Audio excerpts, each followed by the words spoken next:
Well, I told you I was going to tell you a little about my love life. Believe me, it won't take long.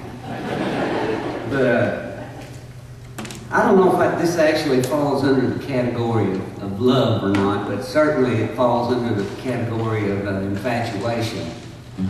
Back when we were farming that 40 acres, our little school out there, I went to a school, I had 19 kids in my senior class. And so it's a little small community, you know, and the cool thing about it is they would let us out of school for 2 weeks in October every year to help out with the harvest, you know, and so all the guys could go out there and pitch in. And I loved it because we got 2 weeks off, and it takes about 3 days to harvest 40 acres. So I had some free time, but as I got older, I realized, man, I could start hiring out to some of these other farmers and make me some spending money, and that's what I did. And one fall, I hired out to an old boy to do some plowing, and I'm looking around. I can see there's been some guys, and probably some of you ladies too, that have plowed before, and I don't have to tell you what a boring, stupid job.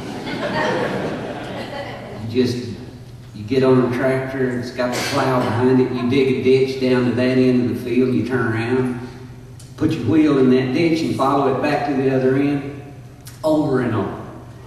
And you don't even have to guide your tractor because the wheel is down in a ditch, you can't go anywhere. It goes, and so you know, occasionally I would just jump off the tractor and pee while it went on, and then run up, catch up with it. And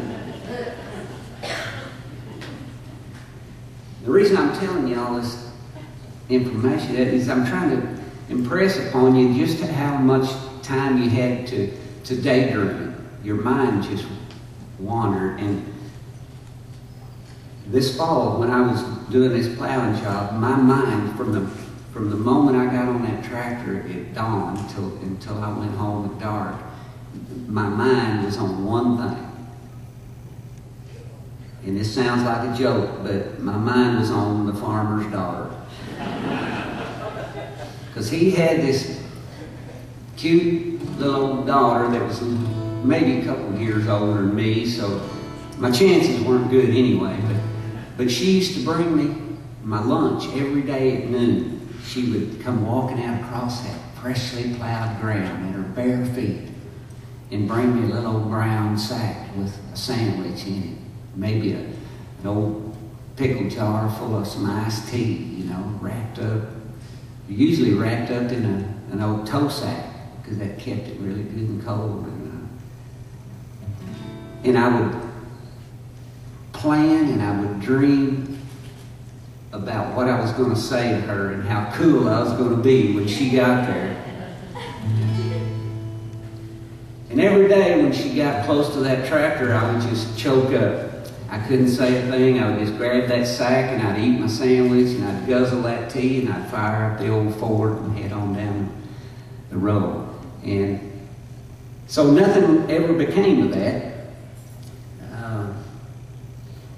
And I don't know really why I'm telling this story, except it's been bothering me for years. It feels good to just talk about it, so I appreciate you listening. No, I do know why I told that story. I told it because the song I'm going to sing you here is not about that actual event, but it was inspired by that, because what this song is about is an old boy that's got his eye on something that he knows he can't have, and that makes him want it even more. You know, there's nothing sweeter than drawing a dipper of good, clean, cold water from an old hand-dug well.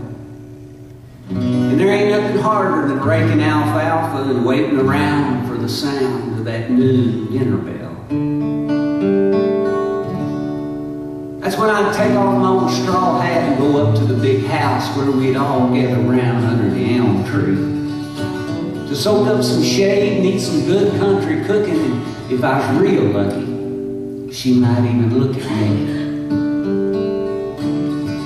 She was strawberry hair and blue ocean eyes. She was lilac, she was clover, and I bet good money she was sweet as honey 10 times over. Ah, but it's back to the fields to work like the Dickens, till they'd come pick us up in the late afternoon. And if I could get me a good enough seat up on that wagon, I might even catch the smell of her rose's perfume. She was strawberry hair and blue ocean eyes. She was lilac, she was clover, and I bet good money she was sweet as honey 10 times over. At least that's what I wrote on this folded up note that I kept in the bib of my overalls. Bunch of pretty words I was saving for when I got brave and went up to that big house to pay her a call. Which I did one evening with some fresh cut flowers. I had my hair slicked back, my shoes all shined. I never imagined, I never even considered that she might be in any arms other than mine. I was stabbed in the heart, kicked in the gut.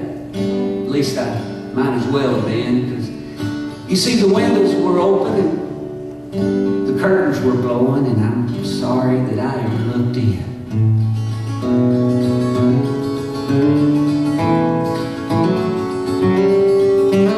I jumped off the porch and I ran back down the hill where that old footbridge goes over the stream. I watched that folded up note and those fresh flowers float away with the rest of my dreams. And I never said nothing to the boys back at the bunkhouse, because hell, they don't know the first thing about love. And to this day, not a word's passed between me and her, and I still don't know who he was.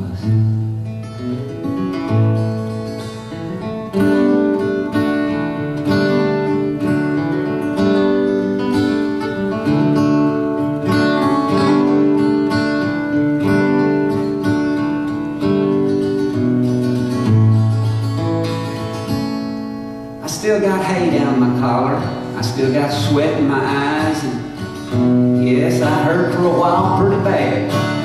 I let it set me back in spite of the fact that I know you can't lose what you never had. Now, but still, there ain't nothing sweeter than drawing that dipper of good, clean, cold water from that old hand-dug well. These days, I don't get near as excited about hearing the sound of that new dinner bell.